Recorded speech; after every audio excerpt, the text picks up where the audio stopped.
এই বাড়ির দুর্গা মা পুজোর অন্যতম বৈশিষ্ট্য হলো এখানে মা দেবী রূপে থাকেন না, এখানে থাকেন কন্যা রূপে। তাই তো আজও মাকে বাড়ির মেয়ের মতো পান্তা ভাত, মানকচু ও গন্ধরাজ লেবু খাইয়েই কৈলাসে পাড়ি দেওয়া হয়। এখানে মা শীতল পাটির ওপর অধিষ্ঠিত হন।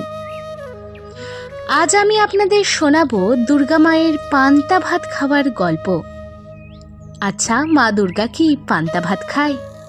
তবে উত্তরে বলবো হ্যাঁ, মা দুর্গাও পান্তা ভাত খায়, আর 5টা মেয়ের মতো।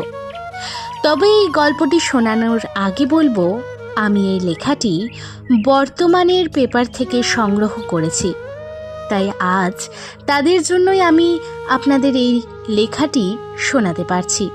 তবে শুনুন, তবে বলবো ভিডিওটি দেখার আগে চ্যানেলটি সাবস্ক্রাইব করে পাশে থাকুন, কমেন্টে লিখুন জয় মা দুর্গা। একবার রাতে গভীর ঘুমে আচ্ছন্ন ছিলেন গৃহকর্তা রসিকলাল গুহ। সময়টা 1882 সাল।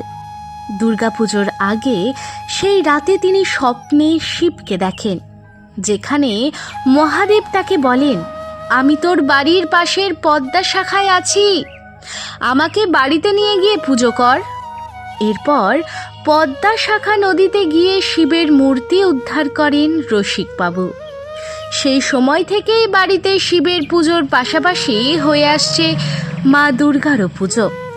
আর অতীতের মতো এখনও বারাসাতের গুহবাড়ির দুর্গাপুজো সবার নজর কাড়ে। এখনও জাঁকজমকপূর্ণভাবে হয় মা দুর্গার আরাধনা।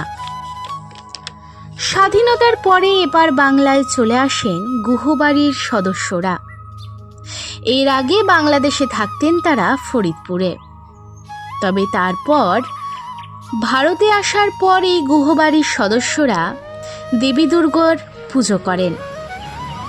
এই বাড়ির পুজোর অন্যতম ঐতিহ্য হল দেবীর কাঠামো হয় শাল কাঠের, যেখানে অধিষ্ঠিত হন মা দুর্গা। সেই চৌকিও তৈরি হয় শাল কাঠেরই। সেখানে ঘরের মেয়ের মতো উমাকে বসানো হয় শীতল পাটিতে।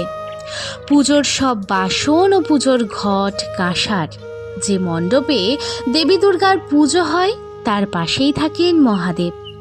দুর্গা ও শিবের পুজো একসঙ্গেই হয়। তবে বাংলাদেশে যে চৌকির ওপরে মা দুর্গাকে বসানো হতো, আজও কিন্তু সেই চৌকির ওপরেই মা দুর্গাকে বসানো হয়। আচ্ছা, এবারে শুনুন, মা দুর্গাকে কি কি ভোগ কোন দিন দেওয়া হয়। মায়ের ভোগ হয় নিরামিষ। সপ্তমীতে মাকে দেওয়া হয় পঞ্চব্যঞ্জনের অন্নভোগ, অষ্টমীতে পোলাও ভোগ, নবমীতে খিচুড়ি ভোগ, আর দশমীর বিসর্জনের আগে মুখের একটু স্বাদ বদল করেন মা দুর্গা। এই সময় আতপ চালের পান্তা ভাত ভোগ দেওয়া হয় মাকে। চাল সকালে ভিজিয়ে রাখা হয়। দুপুরে পাথরের থালায় সেই ভেজা চালের মধ্যে গন্ধরাজ লেবু মিশিয়ে তৈরি হয় পান্তা ভাত। মানকচু সেদ্ধ দিয়ে ভোগ নিবেদন করা হয় মা দুর্গাকে। দেবীর সামনে বিশাল জল ভর্তি কলসি রাখা হয়। সেই কলসির নাম জলাধার। সেই জলাধারে দেবীর পায়ের প্রতিচ্ছবি দেখে বিসর্জন হয়। 16 জন আদিবাসীর কাঁধে চাপিয়ে সন্ধ্যেতেই দেবীর বিসর্জন হয়। তবে কেমন লাগলো আজ মা দুর্গার কথা, গুহবাড়ির দুর্গাপুজোর কথা?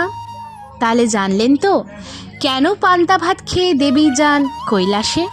তবে আজকের ভিডিওটি এই পর্যন্তই।